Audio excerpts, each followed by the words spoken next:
BJP की प्रदेश कार्य समिति की बैठक, सीएम ने जताया कार्यकर्ताओं का आभार, निकाय चुनाव के लिए भरा जोश। दिल्ली में केदारनाथ मंदिर निर्माण को लेकर केदारपुरी में विरोध जारी, दूसरे दिन भी तीर्थ पुरोहित, साधु संत एवं व्यापारियों का जारी रहा धरना प्रदर्शन। वृद्धावस्था पेंशन के लिए चयन प्रक्रिया होगी सरल, सीएम धामी ने समाज कल्याण विभाग को दिए निर्देश, दूसरे राज्यों में भी नए प्रयोगों का होगा अध्ययन। पेयजल किल्लत पर आंदोलनकारियों ने भूख हड़ताल और धरने को स्थगित करने के प्रस्ताव को ठुकराया, मांगों को लेकर आंदोलनकारियों नगरवासियों ने संत केशवपुरी महाराज संघ किया भजन कीर्तन। छात्र संघ चुनाव में छात्राओं को मिलेगा 50% प्रतिनिधित्व, किया जाएगा संविधान में बदलाव, उच्च शिक्षा में मंत्री डॉक्टर धन सिंह रावत ने दिए निर्देश। उत्तराखंड के 7 जिलों में हैवी रेन का ऑरेंज अलर्ट जारी की गई एडवाइजरी, नदी नालों के किनारे रहने वाले लोगों को सतर्क रहने की सलाह। आप देख रहे हैं के न्यूज, खबरों का सारथी। नमस्कार, उत्तराखंड की खबरों के साथ मैं हूं मनोज मानस। अब खबरें विस्तार से। मंगलौर से अहम खबर सामने आ रही है, जहां नवनिर्वाचित विधायक समर्थकों पर गंभीर आरोप लगे हैं। विजय जुलूस के दौरान पथराव करने का आरोप लगा है। एक समाज के लोगों के घर पर किया गया पथराव। विधायक काजी निजामुद्दीन का निकला था विजय जुलूस। तहरीर पर पुलिस ने दर्ज की है एफआईआर और पुलिस ने जांच भी शुरू की है।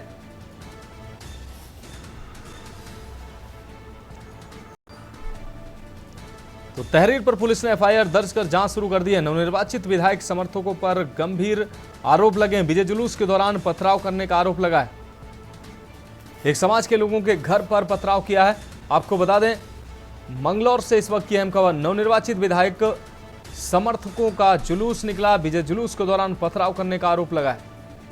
एक समाज के लोगों के घर पर पथराव करने की बात सामने आई है, जिसका आरोप इन पर लगा। विधायक काजी निजामुद्दीन का ये विजय जुलूस निकल रहा था। तहरीर पर पुलिस ने एफआईआर दर्ज कर जांच शुरू की है।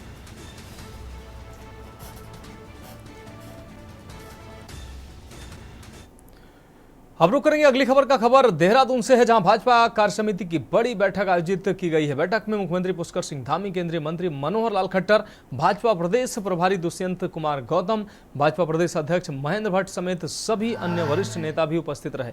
आपको बता दें कि बैठक में उपचुनाव में मिली हार, आगामी निकाय और पंचायत चुनाव की रणनीति पर मंथन किया गया है। साथ ही लोकसभा चुनाव में उत्कृष्ट प्रदर्शन करने वाले बूथों के कार्यकर्ताओं को भी सम्मानित किया गया।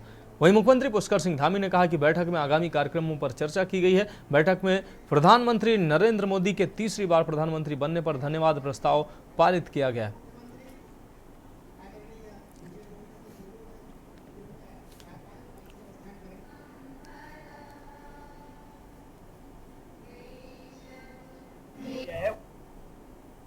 जब कभी भी ऐसी बातें होती हैं तो जरूर हम लोग उसकी समीक्षा करते हैं। हार और जीत तो राजनीति में लगी रहती है, कभी हार कभी जीत। उसके कारण क्या है, ऐसा कोई गंभीर कारण नहीं है। जैसे विपक्ष के लोग बहुत ज्यादा उसको तूल दे रहे हैं, इतरा रहे हैं, 2027 में हमारा भविष्य है कह रहे हैं, तो मुंगेरी लाल के सपने देखना किसी को मना नहीं है। 2027 में भी भारी बहुमत से भारतीय जनता पार्टी ही आएगी। क्या लोकल के इश्यू थे, क्या स्थानीय परिस्थितियां थी, क्या ऐसा हुआ, वो अलग बात है, उससे कुछ नहीं होना है।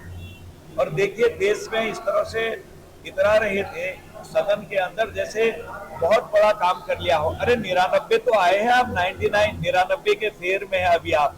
पूरे देश के अंदर तीसरी बार आदरणीय प्रधानमंत्री मोदी जी के नेतृत्व में फिर से एनडीए और भाजपा की सरकार बनी है। तीसरी बार देश के प्रधानमंत्री बने हैं। उत्तराखंड से भी 5 लोकसभा सीटें भारी अंतर से वहां से जीत कर गई। सभी कार्यकर्ताओं का धन्यवाद, जनता का धन्यवाद है। और आगे की जो योजनाएं हैं, संगठन की होने वाले कार्यक्रम हैं, उन सभी पर चर्चा होगी। पूरे उत्साह और उमंग के साथ हमारे सारे कार्यकर्ता यहाँ से जोश का मंत्र लेकर जाएंगे, उत्साह का मंत्र लेकर जाएंगे। हम रुक करते हैं अगली खबर का। उत्तर प्रदेश के मुख्यमंत्री योगी आदित्यनाथ के छोटे भाई सूबेदार मेजर शैलेंद्र बिष्ट समेत परिवार को जान से मारने की धमकी दी गई है। आरोप है कांग्रेस नेता यमकेश्वर जिला पंचायत सदस्य पर लगा है। कोटद्वार पुलिस ने शैलेंद्र बिष्ट की तहरीर पर कांग्रेस नेता के खिलाफ भारतीय न्याय संहिता वीएनएस के तहत विभिन्न धाराओं में मुकदमा दर्ज कर लिया है। कोटद्वार पुलिस के मुताबिक मूल रूप से पौड़ी जिले के यमकेश्वर ब्लॉक के पंचूर गांव हाल निवासी कोटद्वार शैलेंद्र विष्ट ने 11 जुलाई को कोतवाली पुलिस को तहरीर दी। वह आर्मी में सेवारत हैं और वर्तमान में कोटद्वार में तैनात हैं। तहरीर में बताया गया कि यमकेश्वर विधानसभा के जिला पंचायत सदस्य कांग्रेस नेता क्रांति कपरूवाड़ ने 16 जून को सोशल मीडिया पर उनके परिवार के खिलाफ एक पोस्ट शेयर की। पोस्ट का विरोध करते हुए जब उन्होंने कांग्रेस नेता को फोन कर पोस्ट हटाने के लिए कहा तो कांग्रेस नेता क्रांति कपरूवाड़ ने उनसे गाली गलौज करते हुए अभद्र व्यवहार किया।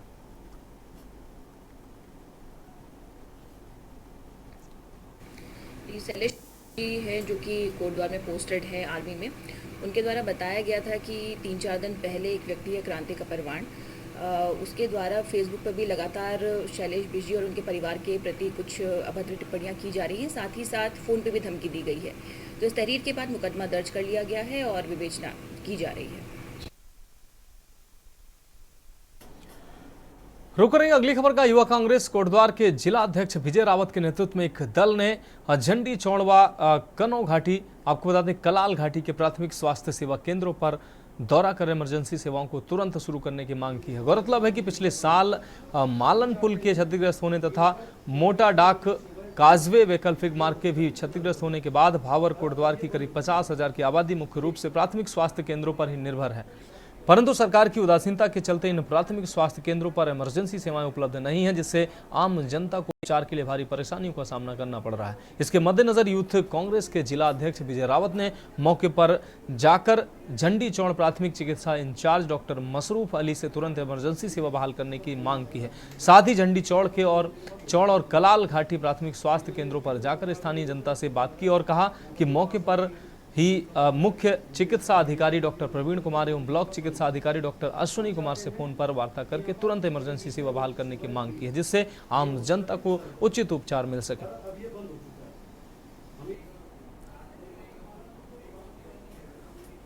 आज हमने यहाँ पर जो डॉक्टरों से चर्चा की, स्थानीय लोगों और अपने साथियों से जो हमने यहाँ पर डॉक्टरों से मुलाकात की,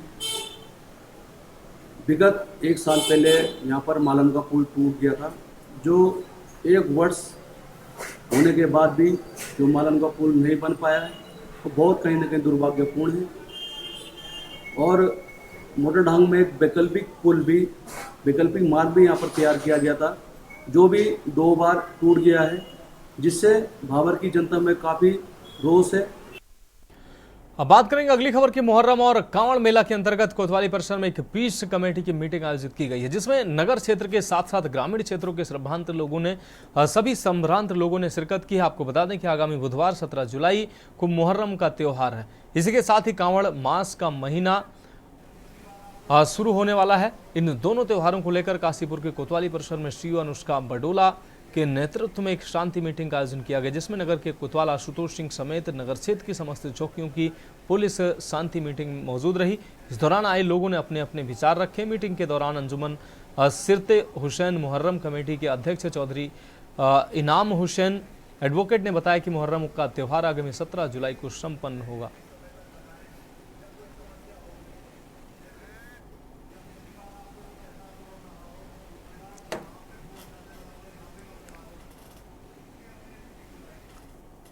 अब बात करते हैं अगली खबर की। बागेश्वर जिले के ग्रामीण इलाकों में उगाई जाने वाली भांग की फसल व्यावसायिक रूप धारण कर चुकी है।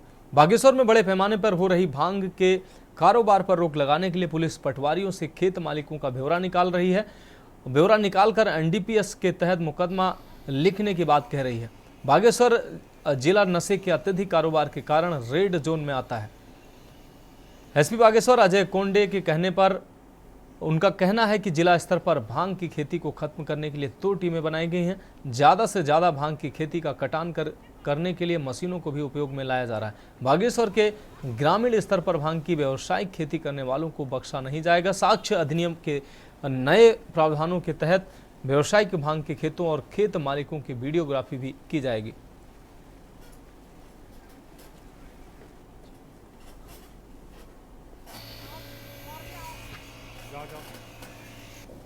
बागेश्वर ज़िले में हमारे जितने भी दूर दराज के पहाड़ी एरिया है, वहाँ में भांग की खेती और स्पेशली उसका कमर्शियल यूज़ नशे के लिए ये एक कंसर्न की बात है। और जब भी केंद्र सरकार वाला हर साल अक्टूबर नवंबर में सैटेलाइट इमेजनरी आती है, तो उसमें एक रेड लाइट डिस्ट्रिक्ट के तौर पर, एक हाईलाइटेड डिस्ट्रिक्ट के तौर पर हमारा जनपद लिस्ट होता है। माननीय मुख्यमंत्री द्वारा जो ड्रग्स फ्री देवभूमि का जो अभियान चलाया जा रहा है, उसी के तहत हम ये कार्रवाई कर रहे हैं। और चूँकि अभी ये भांग का बारिश के साथ उसको लगाया भी जाता है और पौधे भी छोटे हैं, तो हमने इसको बहुत फास्ट ट्रैक किया है। जो भी इस पर कार्रवाई हो रही है, समस्त थानों में अलग अलग टीमें बनाई है, मेरे स्तर से 2 टीमें बनाई गई है। और इस बार की खासियत ये भी है कि हम टेक्नोलॉजी यूज़ कर रहे हैं। जो हार्वेस्टिंग मशीनें थी वो हमारे द्वारा खरीद ली गई है, ताकि जब भी पुलिस कहीं मौके पे जाए तो ज़्यादा से ज़्यादा भांग का कटान हम कम से कम समय में कर पाए। हम लोग इस बार राजस्व उपनिरीक्षक उनको भी साथ ले रहे हैं।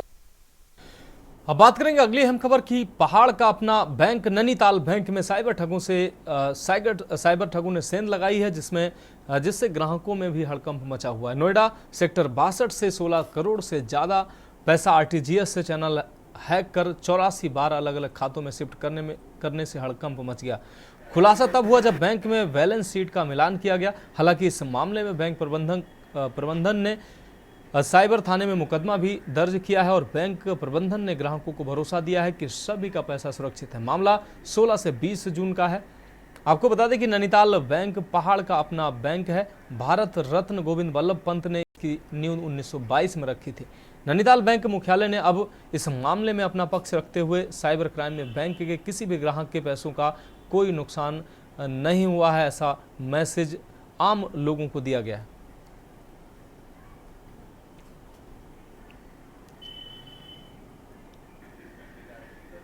इस साइबर क्राइम में बैंक के द्वारा किसी भी पैसे का कोई नुकसान नहीं हुआ है और बैंक द्वारा ग्राहकों के खाते पर भरपाई हेतु सभी ग्राहकों का पैसा सुरक्षित है। मामले की जांच की जा रही है। मीनवाइल बैंक ने अपना जो आरटीजीएस सेल का है वो पूरी की पूरी सुविधाओं को एडवांस लेवल पर जैसा आरबीआई ने बताया था उसके हिसाब से हमने उसको कर दिया है। और इसमें अब इन दिनों के अंदर जो आरटीजीएस और एनईएफटी की जो सर्विसेज है वो हमने उसके लिए अल्टरनेट अरेंजमेंट किया हुआ है। और चूंकि ये इस पैसे का इंश्योरेंस किया हुआ है तो पैसा कहीं ना कहीं हमें इंश्योरेंस कंपनी से फ्यूचर में मिल जाएगा। तो एक तरफ से हमें हमारे हिसाब से ग्राहकों को भी ग्राहकों का पैसा भी पूरी तरह से सुरक्षित है और हमारे पैसे की भी पूरी तरह से भरपाई हो जाएगी। लगभग 16 करोड़ के आसपास है। तो उत्तराखंड की खबरों में वक्त एक ब्रेक का है, जल्द हाजिर होंगे।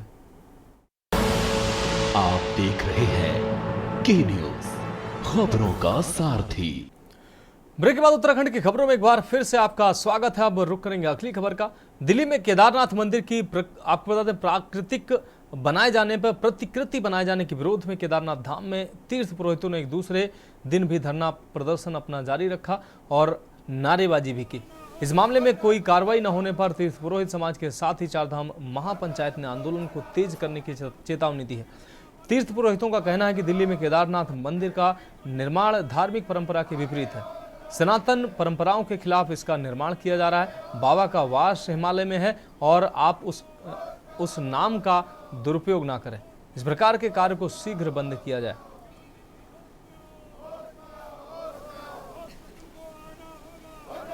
जाए बद्रीनाथ केदारनाथ की जो महिमा है उसको महिमा बना रहने दिया जाए, उसके साथ विश्वासघात न किया जाए। और साथ ही यहाँ पर जितने भी कर्मचारी हैं उनके रहने की सुविधा, यात्रियों की सुविधा, जो तीर्थ हित है, यात्री हित है, आम जो कर्मचारी हित है, यहाँ का जो व्यवसायी है, यहाँ का जो व्यापारी है, यहाँ का जो तीर्थ पुरोहित है, उनके अधिकारों पे कुठाराघात नहीं होना चाहिए। नहीं तो हम सरकार की ईंट से ईंट बजा देंगे। हम सरकार को अगर बनाना जानते हैं तो हम सरकार को गिराना भी जानते हैं। ये सरकार बिल्कुल खुली चुनौती है हमारी।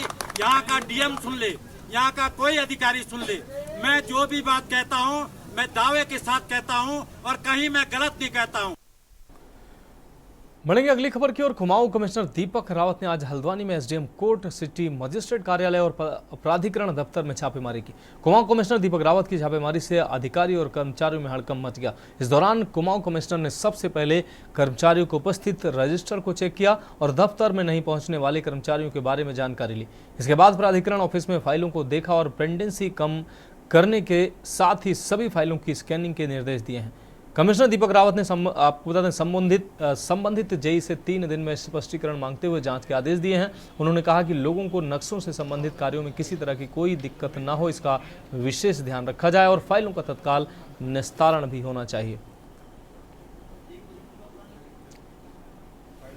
समय समय पे सीनियर ऑफिसर्स को, जो सबॉर्डिनेट ऑफिसर्स हैं, उनको देखने के निर्देश माननीय मुख्यमंत्री जी ने दिए हैं। विशेषकर कितने लोगों की उपस्थिति है, तो पहले तो मैंने यही देखा कितने लोग उपस्थित हैं, तो 3 लोगों का मुझे पता नहीं मिला जो एब्सेंट पाए गए, उन पे कार्रवाई के निर्देश दिए हैं।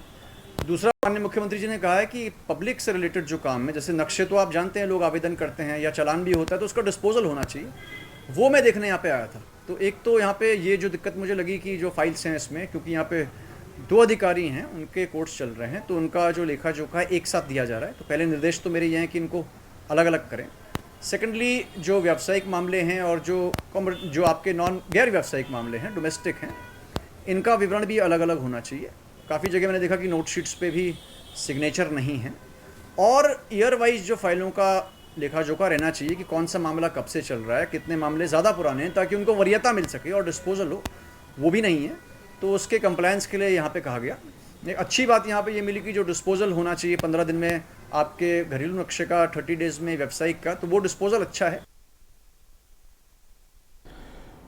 अब बात करेंगे अगली अहम खबर की। इस्कॉन रामनगर द्वारा रविवार को साप्ताहिक कार्यक्रम का आयोजन किया गया है। इस्कॉन रामनगर प्रमुख श्री मधुआ हरि दास ब्रह्मचारी जी द्वारा कर्मकांड, कर्मयोग, ज्ञान योग, अष्टांग योग और सर्वश्रेष्ठ भक्ति योग के बारे में बताया गया और सभी शास्त्रों का सार हरे कृष्णा महामंत्र जप करने व अवांछित इच्छा पर नियंत्रण रखने और भक्ति योग में कैसे आगे बढ़ें, उस पर चर्चा की गई। तो वहीं बच्चों को अपने धर्म के प्रति जागरूक करने के साथ नशे से दूर रहने के लिए जागरूक किया गया। 16 जुलाई को हरेला पर्व के अवसर पर संस्था द्वारा रामनगर के वरिष्ठ पत्रकार स्वर्गीय जितेंद्र पपने की स्मृति में वृक्षारोपण कार्यक्रम आयोजित करने के साथ ही भजन कीर्तन का आयोजन किया जाएगा, तथा प्रसाद भी वितरित किया जाएगा। हरिनाम संकीर्तन, महाआरती, भोजन प्रसाद, महाप्रसाद का आयोजन भी इस्कॉन रामनगर द्वारा किया जाएगा।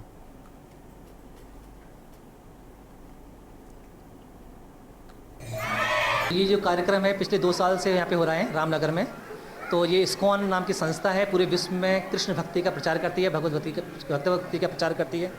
और इस संस्था का मुख्य उद्देश्य क्या है कि भगवत गीता, रामायण, रामचरितमानस जो है, जो हमारे सनातन धर्मी लोग हैं उसको पढ़ना भूल चुके हैं, उनको पढ़वाना, उसको उसके लिए उत्साहित करना, प्रोत्साहित करना कि उसे पढ़ें और उसे अपने जीवन में उतारें।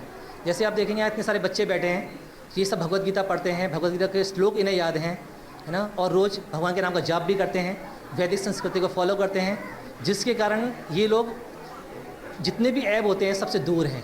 आप देखो, कोई बच्चा नशा नहीं करता है, कोई बच्चा गाली नहीं देता है ना, कोई बच्चा गंदी आदतों में नहीं पड़ा हुआ है। नहीं तो हम देखेंगे रामनगर में नशे का इतना बड़ा कारोबार चल रहा है, इतने बच्चे नशे से इतने बच्चे ग्रस्त हो चुके हैं कि उनका पूरा परिवार बर्बाद हो चुका है। वो अब रुक रही अगली खबर का। मानसून की शुरुआत के साथ डेंगू और चिकनगुनिया के मामलों की रोकथाम के लिए स्वास्थ्य विभाग एक्शन मोड में नजर आ रहा है, जिसे लेकर इस बार की आपको बता दें एसओपी के तहत सोर्स रिडक्शन पर खास ध्यान दिया जा रहा है। इस बात को लेकर देहरादून के सीएमओ डॉक्टर संजय जैन ने कहा कि पिछले साल देहरादून में डेंगू और चिकनगुनिया के काफ़ी संख्या में मामले सामने आए थे, तो उसे देखते हुए इस बार हमने देहरादून में 100 वार्डों के लिए एक माइक्रो प्लान बनाया है। साथ ही उन्होंने कहा कि इस माइक्रो प्लान के तहत आशा कार्यकर्तियों के द्वारा घर घर जाकर लोगों को जागरूक किया जा रहा है और कहीं पर भी डेंगू या चिकनगुनिया का लार्वा मिल रहा है तो उसे नष्ट किया जा रहा है। तो वहीं सभी प्राइवेट अस्पतालों और ब्लड बैंकों को निर्देश दिए गए हैं कि पिछले साल की तरह इस बार भी डेंगू की जांच के वही रेट लागू हों, जिससे सभी पैथोलॉजी लैबों पर भी चस्पा किया जाएगा।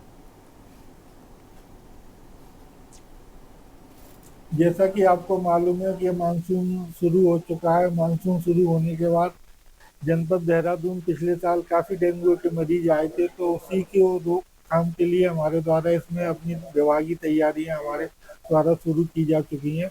इसमें एक तो हमारे द्वारा पूरे 100 वार्ड का एक प्लान बनाया हुआ, माइक्रो प्लान बनाया हुआ है, जिसमें आशाओं के द्वारा हम घर घर जाके लोगों को जागरूक भी कर रहे हैं और जहाँ जहाँ भी हमको लार्वा मिल रहा है तो उसको नष्ट भी कर रहे हैं और नगर निगम के सहयोग से हम लार्विसाइडल एक्टिविटी भी हमारे द्वारा पूरे शहर में कराई जा रही है।